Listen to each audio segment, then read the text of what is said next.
За би нэг хуулийн төсөл дээр ажиллаж байгаа маа. Тэр хуулийн төсөл маань энэ одоо орж иж байгаа хуультай шууд уялдаа холбоотой. Нэр нь юу вэ гэхээр нийгэмд нөлөөлөх байдлын үнэлгээний тухай хууль. Өнөөдөр бид байгаль орчинд нөлөөлөх байдлын үнэлгээний тухай асуудал ярьж байгаа. Энэ нийгэмд нөлөөлөх байдлын үнэлгээний тухай асуудал бол маш олон жил яригадаад бүрэн шийдэгдэж чаддаггүй. Байгаль орчинд нөлөөлөх байдлын үнэлгээнийхаа нэг хэсэг нь юм уу одоо дагах байдлаар заримдаа нэр төдий хийгдээд ингэж явдаг ийм асуудал байгаамаа. За үүний хамгийн тодорхой жишээг өнөөдөр бид нэр туулын хурдны зам дээр хараад сууж байгаа. Нийгэм нөлөөлөх байдлын үнэлгээг наривчилж маш сайн хийсний үндсэн дээр сая бас сайд хэллээ. Тэр иргэдийн зөвшөлтсөл орж ирэх ёстой. Тэгэхээр энэ одоо үнэлгээ дутуу хагас сайн хийгддэггүйгийн улмаас төсөл хөтөлбөрүүд зогсох, гацах, иргэд эсэргүүцэх энэ нөхцөл байдал үүсдэг. Маш олон жил бид байгаль орчин нөлөөлөх байдлын үнэлгээний тухай хуулиндаа жишээ нь нийгэм гэдэг агуулга 3 удаа дурдгдсан байгаа. Журамдаа 6 удаа дурдгдсан байгаа. Ингээд нийтдээ 9. Ийм 9 заалтаар нийгэмд нөлөөлөх байдлын үнэлгээг бид нэр бүрэн хийж чадахгүй байгаамаа гэдэг ийм нөхцөл байдал үүсэж байгаамаа. За ингээд энэ хуулийн төслийг санаачлаад анхны миний бодож ирсэн одоо Баасан Жаргал гишүүн бас надтай хамт энэ дээр ажиллаж ирсэн. Байгаль орчин нөлөөлөх байдлын үнэлгээний хууль, нийгэм нөлөөлөх байдлын үнэлгээний хуулиа нэг хууль байвал яадаг юм бэ гэдэг ийм зарчмаар явсан. Дэлхийн маш олон орнд бас ийм жишг байдаг. Гэтэл яг нийлүүлж болохгүй нөхцөл байдлууд бас үүссэн. За тэгээд нэгэнтээ тусад нь хууль болох шаардлагатай байна гэдэг ийм одоо шийдвэр гаргаад нийгэм нөлөөлөх байдлын үнэлгээний тухай хууль гээд яг энэ байгаль орчин нөлөөлөх байдлын үнэлгээний хуулийнхаа зүйл заалт аргачлал одоо шат дараалал үе шат элдв юмтайгаа маш сайн уяад нэг ийм хуулийн төсөл бичээд үндсэндээ одоо хилцүүлгээд бэлэн болгоцсон байж байгаамаа. За би яг үүнтэйгээ холбоотойгоор одоо ажлын хэсэг болоод холбогдох одоо мэргэжилтнүүдээс юу асуумаар байна гэхээр нийгэм нөлөөлөх байдлын үнэлгээний тухай хууль тусдаа байх нь зүйтэй юм уу үгүй юм уу? Миний одоо гаргаад байгаа энэ шийдвэр ямар вэ гэдэг дээр та бүхэн байр суурь илэрхийлээд өгөөч гэж би хүсмээр байгаа. Нэгдүгээр зүйл. Өөрөөр хэлбэл миний байр суурь яагаад ингэж тогтсон бэ гэхээр дэлхий дээр байгаль орчин нөлөөлөх байдлын үнэлгээ, нийгэм нөлөөлөх байдлын үнэлгээгээ хамтд нь авч явж байгаа улс орнууд бүтцийн хувьд, институцийн хувьд агентлагтай байна. Хамтд нь шийддэг. Жишээ нь Австрали.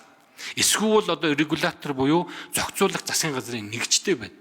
За ингээд яг үнэлгээг нь хариуцдаг агентлаг юм уу нэгтгэж хариуцдаг байгалийн ч нийгмийн ч одоо бусад асуудлуудын ч нэгтгэж хариуцдаг ийм нэгжтэй тусгай агентлагтай учраас хууль нь хамтдаа явж болоод байгаа юм байна гэж ойлгосон. Манайх болохоор нийгмийн асуудал нь хөдөлмөр нийгмийн хамгааллын яам дээр, байгаль орчны асуудал нь байгаль орчин дээр, соёлын яамтай би бас ярьж үтсэн соёлын үеийг хамгаалах тухай хуулийн дээр, эрүүл мэндийн асуудал нь эрүүл ахуйн хуулийн дээр, хөгжлийн бодлого төлөвлөлтийн үнэлгээний асуудал нь хөгжлийн бодлого төлөвлөлт түүний удирдлагын тухай хуулийн дээр гээд олон хуулийн дээр явцсан байна. Тэгээ би бол юу гэж харж байгаа вэ гэхээр энэ хуулиуд боож яваад ирээдүйд нэгдсэн үнэлгээний тухай хуультай аль нэг цаг үед Монгол улс болох юм байна гэж би бол хөвдөө ойлгож байгаа. Гэтэл яг өнөөдөр нөлөөлөлт гэдэг маань бидний нэгдсэн хуультай болохыг одоо хүлээхгүйгээр иргэдэд толгорч идэг ийм асуудал.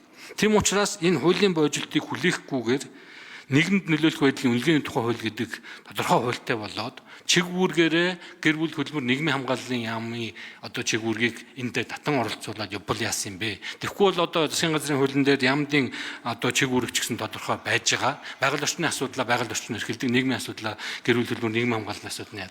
Ингээ хоёр яамны дунд хаягдаад байгаа юм биш үү гэсэн ийм нөхцөл байдал үүссэн учраас тусад нь хууль бичээд явж байгаамаа. Тэгэхээр ажлын хэсгийн дарга за түншлэн би бол яг одоо үнэлгээний газрын даргаар ажиллаж байгаа Алтан зул дарга дээр яг нөхцөл байдал ямар байдаг юм бэ? Та ажлын туршлагаасаа нэг хариулаад өгөөч. Энэ тусдаа хуультай байх нь зүйтэй юу гэдэг дээр байр суурь илэрхийлээд өгөөч гэж хүсэж байгаа. За ажлын хэсэг 4-р микрофон хариулъя. Ажлын хэсэг 4. Байгаль орчин үнэлгээ аваад хэлсэн дараа Алтан зул гишүүний асуултанд хариулъя. За өнөөдрийн нөхцөл байдлаар бол нийгмийн нөлөөлийн үнэлгээ бол ер нь өмнө нь бол тайланд тусгадаггүй байсан үнэлгээний тайланд. За 2023 оны засгийн газрын 58 дугаар тогтоолоор баталсан байгаль орчны нөлөөлийн үнэлгээний журамд зааснаар бол нийгмийн нөлөөлийн үнэлгээг тооцдог болсон. За энэ үнэлгээгээр мэргэжлийн байгууллага ямар асуудлыг авч хэлцэх вэ гэхээр тухайн төсөл хэрэгжиж байгаа нутаг дэвсгэрийн оршин суугчдад үзүүлэх нөлөөлөл ямар нөлөөлөл байгаа юм бэ гэдэг талаар мэргэжлийн байгууллага тодорхой тусгаж өгдөг болсон. Хариулт туслаа. За энэ хэсэг нэмж хариулъя. Оюн гишүүн. За бом очир гишүүнд баярлалаа. Одоогийн энэ байгаль орчны нийгмийн байгаль орчны нөлөөлөх байдлын үнэлгээний тухай хууль маань болохоор 2025 оны 5 сард хүрэн баригдаад ингээ явсараа байгаад одоо хэлэлцүүлж байгаа. Тэгэхээр ингээ яг энэ хуулиндаа нийгмийн гэдэг агуулгаа уул нь бол байгаль орчны нийгмийн үнэлгээ хийдэг болно гэдэг концепцийн хуулийн дэвшил болоод одоогийн төслөөр ороод ирчихсэн байгаа. Гэхдээ яг яаж хийх вэ гэдэг дээр нь нэлээд сайн ажлыг гэвэл миний бодлоор хувь шинэ бодлоор бараг тусдаа хууль нь өргөн баригдаад явбал илүү хурдан 2024-с 28 оны хоорондоо амжаад батуулах баха гэж бол бодож байна. Тэгээд тэр хуулийн төсөл дээр нь бас цаашдаа хамтраад ажиллахад асуудалгүй. Түрүүн манай гавлаг гишүүний асуултан дээр энэ цатраг идэвхт бодис агуулсан тооны төхөөрөмж ашигладаг байгууллага гэж юу хэлээд байгаа юм. Тэний нөгөө рентген аппарат хэрэглэж байгаа эмнэлгээ хэлж байгаа юм лээ. Нөгөө шүдний эмнэлгүүдэд бас ингээд шүдний зураг дээр авдаг өөр эмнэлгүүд. Тэгэхээр тэр эмнэлгүүдийн хүчин чадлаасаа хамаарат ингээд зэрэглэл 3 руу орж. За бом учрагчдын тодруулъя. За энэ нийгмийн асуудал нь одоо бас хангалттай, чанартай, бүрэн дүүрэн хийгдэж чадахгүй байгаа тухайн асуудал бол айгүй олон шатанд яригддаг зүйл гэдгийг бид мэдж байгаа. За энэ хэрэгжиж чадахгүй байгаа бас нэг шалтгаан нь бол юу вэ гэхээр бие даасан аргачлалтай байх ёстой. Засгийн газрын ажлын хэсэг гаргаад энэ 20 оны 12 дугаар сард засгийн газрын ажлын хэсэгт зориулсан тайлан гэдэг ийм тайланг Монгол Улсын их сургууль, Оксфордын их сургууль, эрдэмтэд судлаачид нэлээд гаргасан. Энэ аргачлал дээр бол яг нийгэмд нөлөөлөх байдлын үнэлгээг ямар журмаар яаж зохицуулах юм? Аргачлал нь бие даасан аргачлал нь ямар байх юм бэ гэдгийг маш нарийн хийгээд өчгсөн байна. Бид өдий болтол яг нарийн зохицуулсан ийм журам аргачлал байхгүй байгаа учраас энэ ажил маань учир дутагдaltaй хийгддэг. Түүнийгээ дагаад янз бүрийн одоо хил үг, эсэргүүцэл, хөдөлгөөн, элдв зүйл тасардгүй ийм. За өгөлчөө. За тэглээ. За 13 цаг болж 14 цагаас чуулган